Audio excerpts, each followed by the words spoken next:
मालेगावी होणाऱ्या हिंदू साहित्य संमेलनास आणि साध्वी प्रज्ञा सिंग ठाकूर यांना उपस्थित राहण्यास मुंबई उच्च न्यायालयाने परवानगी दिली। सालाबादाप्रमाणे गुढीपाडवा नवीन वर्षाच्या पार्श्वभूमीवर मालेगावात हिंदू साहित्य संमेलन होतं। मात्र यावर्षी नागपूर हिंसाचाराचे कारण देत पोलिसांनी या कार्यक्रमाला परवानगी नाकारली होती। कार्यक्रमाला परवानगी नाकारल्याने हिंदुत्ववादी संघटना कार्यकर्त्यांनी उच्च न्यायालयात धाव घेतली होती। दरम्यान हिंदुत्ववादी संघटना नेत्यांशी बातचीत केली। आमचे प्रतिनिधी विशाल मोरे यांनी मालेगावात हिंदुत्ववादी जी संघटना आहे त्या संघटनेकडून दर साल गुढीपाडव्याला एक हिंदू साहित्य संमेलन घेण्यात येतं।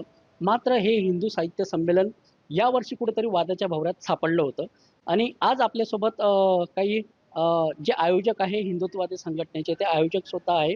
साध्वी प्रज्ञा सिंग मालेगावला येणार आहेत। या पार्श्वभूमीवर काही मुस्लिम राजकीय नेत्यांनी या कार्यक्रमाला गेल्या दीड महिना आधीच विरोध केलेला होता आणि प्रशासनाच्या माध्यमातून गुढीपाडव्याच्या दुसऱ्या दिवशी रमजान ईद असल्या कारणाने या कार्यक्रमाला परवानगी नाकारण्यासाठी अनेक वेळा प्रयत्न केले गेले आणि वेगवेगळ्या बैठकातून आयोजकांशी चर्चा केली गेली, परंतु सकल हिंदू समाजाने प्रशासनाशी चर्चा करून काही उपयोग न होत असल्याने आणि नागपूरला झालेल्या दंगलीची पार्श्वभूमी ताजी असल्याने आज 2 दिवसाआधी माननीय उच्च न्यायालय या ठिकाणी पिटिशन दाखल करून न्यायालयात धाव घेतली आणि आज आम्हाला सर्वांना सांगताना आनंद होतोय की न्यायालयाने आमच्या बाजूने निर्णय दिलेला आहे आणि कार्यक्रमाला परवानगी अदा केलेली आहे।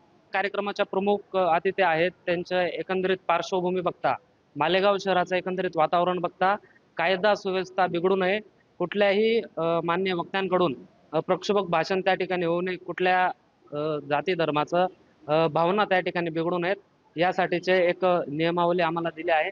त्याच अनुषंगाने पुढील पूर्ण जो काही कार्यक्रम आहे तो शांततेत सुव्यवस्थेत पार पाडण्याची जबाबदारी आम्ही सर्वांनी आयोजक म्हणून घेतली आहे। त्या कार्यक्रमाच्या दिवशी हिंदूवीर म्हणून पुरस्कार हा प्रज्ञा सिंग ठाकूर यांना देण्यात येणार आहे।